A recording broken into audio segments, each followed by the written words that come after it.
हे कजरियाना हो, अरे कजरियाना हो। रवि जी ध्यान दीजिएगा, आपके लिए खास। अरे कजरियाना तगोरिया झूमी झूमी गावली कजरिया, गोरिया झूमी झूमी गावली कजरिया।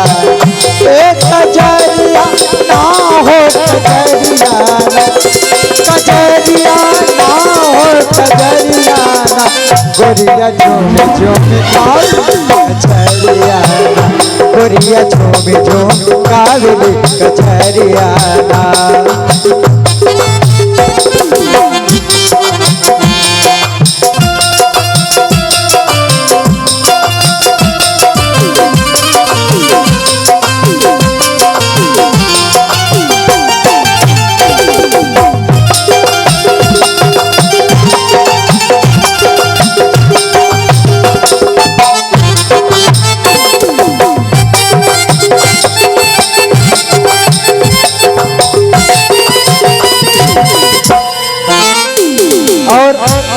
कौना भाव से सावन के महीना बीतत बाए सनी भैया।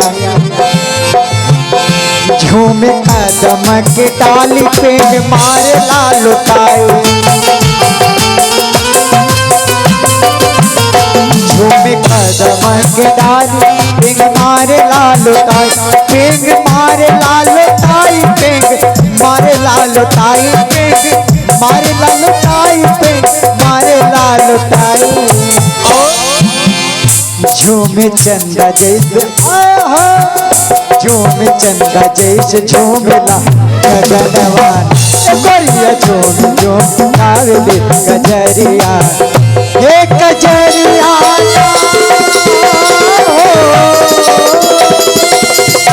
हे कजरिया कजरिया, गोरिया झूम झूम कजरिया, हे गोरिया झूम झूम गावली कजरिया।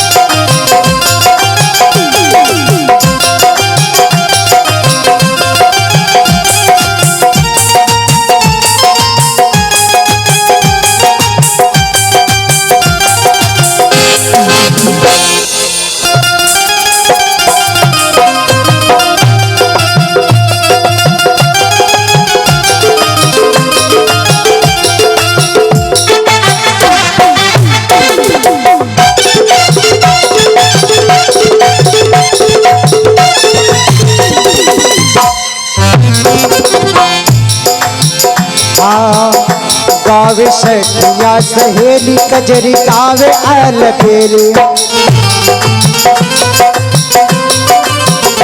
गावे सखिया सहेली। और भैया जब सावन का पावन महीना आता है तो गांव में सखिया सहेली सब झूम झूम कर कजरी गाती हैं। और आदरणीय हमारे रविशंकर उपाध्याय जी, रवि प्रकाश उपाध्याय जी, हमारे चाचा जी, जिनके सौजन्य से पुनः 101 रुपए का प्यार भरा आशीर्वाद। और किस भाव से कहेंगे क्या? गावे सखिया सहेली कजरी गावे अलबेली, कजरी गावे अलबेली, कजरी गावे कजरी गावे अलबेली, कजरी गावे अलबेली, कजरी गावे अलबेली, कजरी गावे अलबेली। और शिवम झूम झूम, शिवम झूम झूम, शिवम झूम झूम गावे कजरिया, शिवम झूम झूम गावे कजरिया। एक कजरिया ना हो, एक कजरिया ना, कजरिया ना तो गुरिया झूम झूम गावे कजरिया, गुरिया झूम झूम गावे कजरिया।